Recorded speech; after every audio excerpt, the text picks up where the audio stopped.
BooktUbe, it's Kim at Middle of the Book March. Happy birthday to Britta Bohler. Happy birthday, Britta. There are several videos posted on BooktUbe today, which is July 17th, wishing Britta Bohler a happy birthday. And I wanted to jump on the bandwagon because I really, really like and appreciate Britta. She's become a dear friend on BooktUbe, and I just wanted to recognize her today. She's an auto-watch booktuber for me. I was watching her before I even started my own BooktUbe channel. And I absolutely love her taste in books. I love her personality. I just smile when I'm watching her.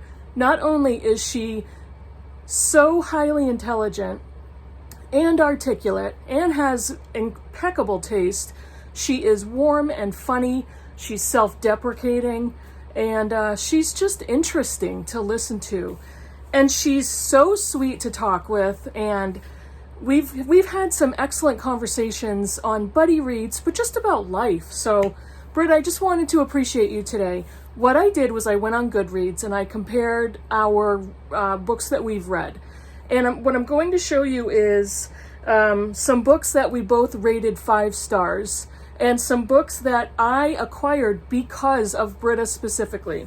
So she does not hand out 5-star ratings indiscriminately. She's pretty discriminating with what she gives 5 stars to. And I've noticed that there are some books that I've absolutely loved that she's given a 4 or a 3.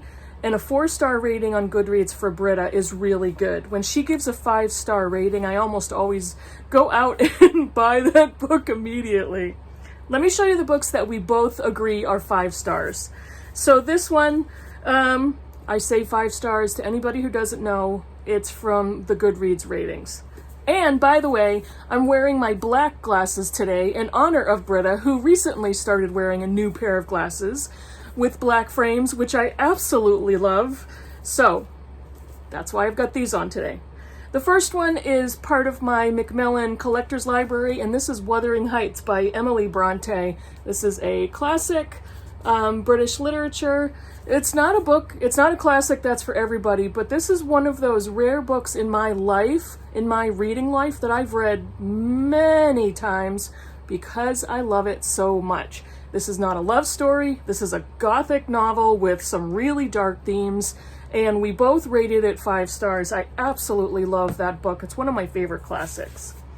This next one is Tin Man by Sarah Winman, and this is the story of a love triangle between a couple of a man and a woman and a man and a man.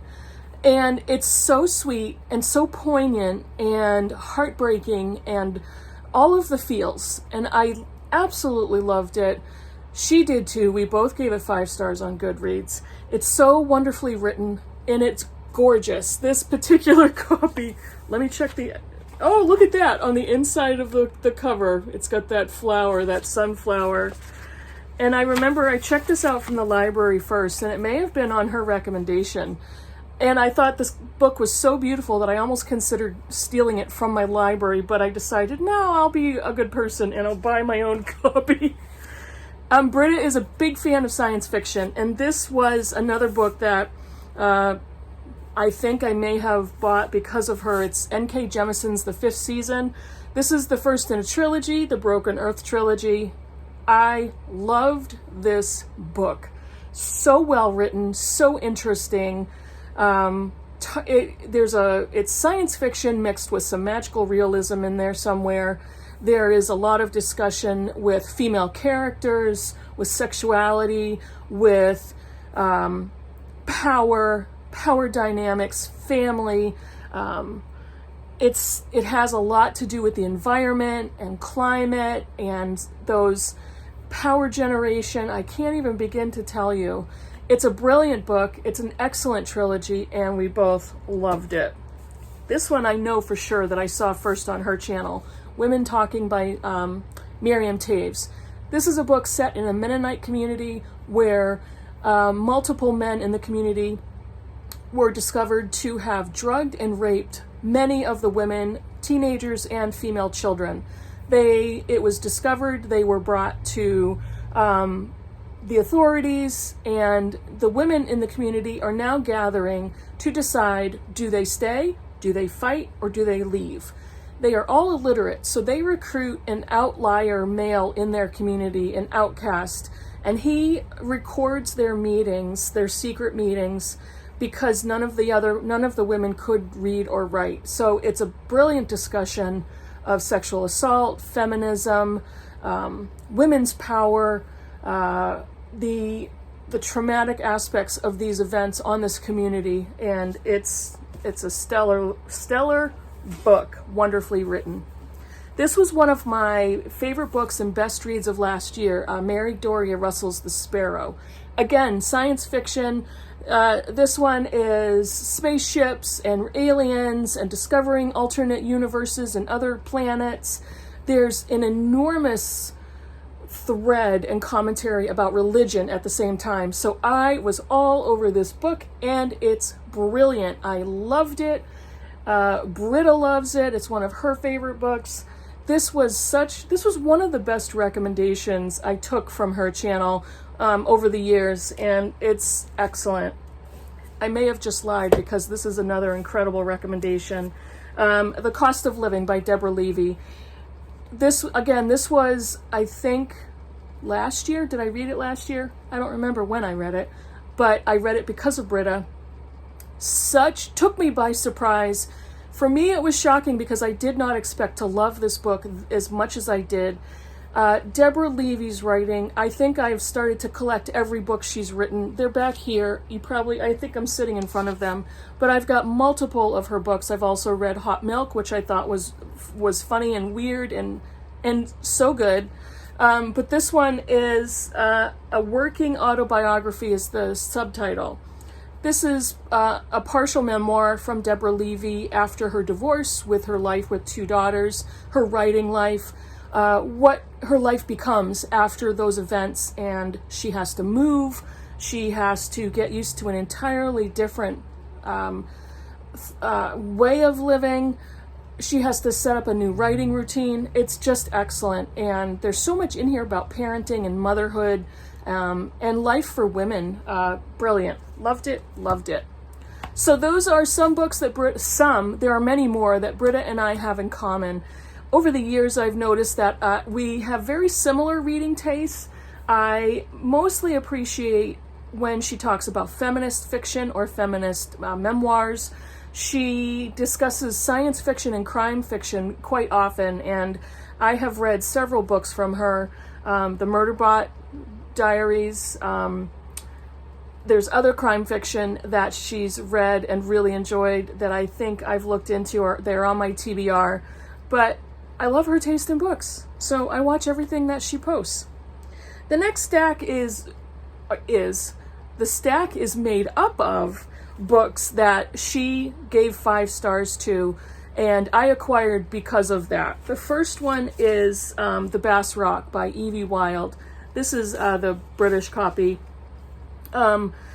Surging out of the sea, the Bass Rock has for centuries watched over the lives that pass under the shadow on the Scottish mainland, and across the centuries, the fates of 3 women are linked to this place and to each other. And she gave this glowing reviews. And this is one that I've had for a little bit and just haven't gotten to. So Britta, these 5 books that I'm going to show, let me know which one I should read first, because my August is wide open. This one is The Strays by Emily Bitto. I love this cover. I love the art on the cover. And yeah, I like the colors, but nothing underneath.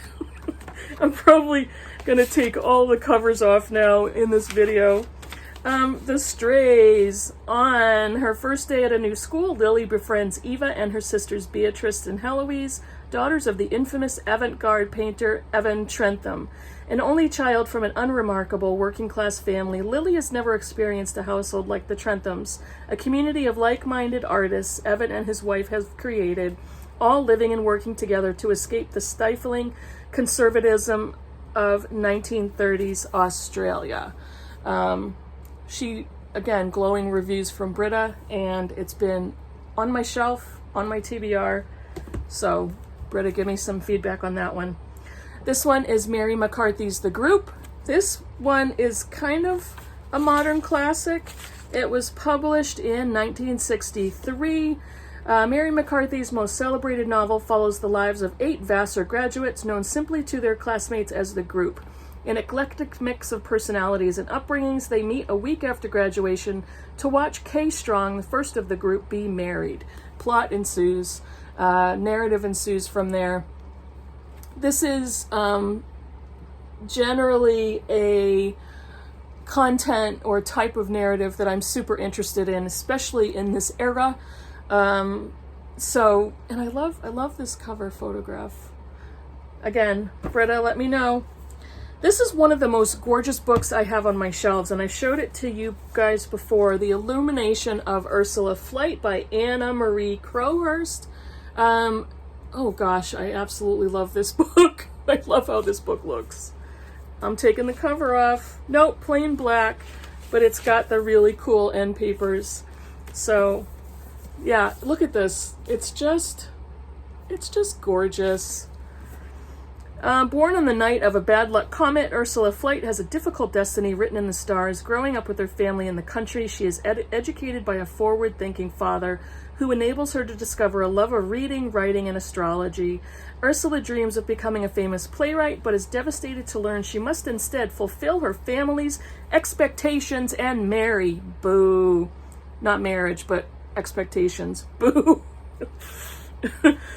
Trapped and lost, Ursula plots her escape, but her freedom will come at a price. Again, The last one, I was giddy to find this at a library book sale, and it was 50 cents. This is Helen DeWitt's The Last Samurai, and it has a different cover than what Britta had on her channel, but I don't even know what grabbed me. It might have been this red part right here, which is not a sticker. It's part of the artwork of the cover. But this is Helen DeWitt's The Last Samurai. No, it is not the novel that the Tom Cruise movie was based on. Ludo, age 6, is a prodigy. His mother, Sibylla, raises him alone and tries hard to keep his voracious intellect satisfied, while she struggles to make ends meet. With her exasperated guidance, he teaches himself Greek so that he can read the Odyssey before moving on to study Hebrew, Arabic, Inuit, and Japanese. In both Sibylla and Ludo share a passion for Kurosawa's Seven Samurai, which they watch repeatedly, absorbing its lessons of samurai virtue. Soon, Ludo embarks on a quest to find his father and approaches 7 men to test their mettle.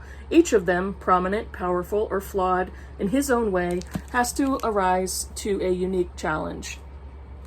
She had glowing reviews on this book, and this was early on when I started watching her channel, and it fascinated me the way she talked about it.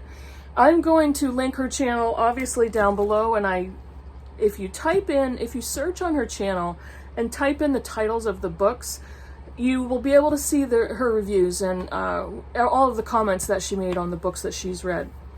Britta, thank you so much for all of the input and all of the literary fascination you've provoked in me. Thank you so much for all of your book recommendations over the years, for your glowing reviews, the buddy reads that we've been involved in together. So far it's 3, I think, and we've got another one coming up. The comments that you put on my channel, the conversations that we've had on Voxer. I really, at this point, treasure our friendship. You've become a dear booktube friend, and I love you. So happy birthday. I hope you have an excellent day and a great weekend, and we'll talk soon. Bye.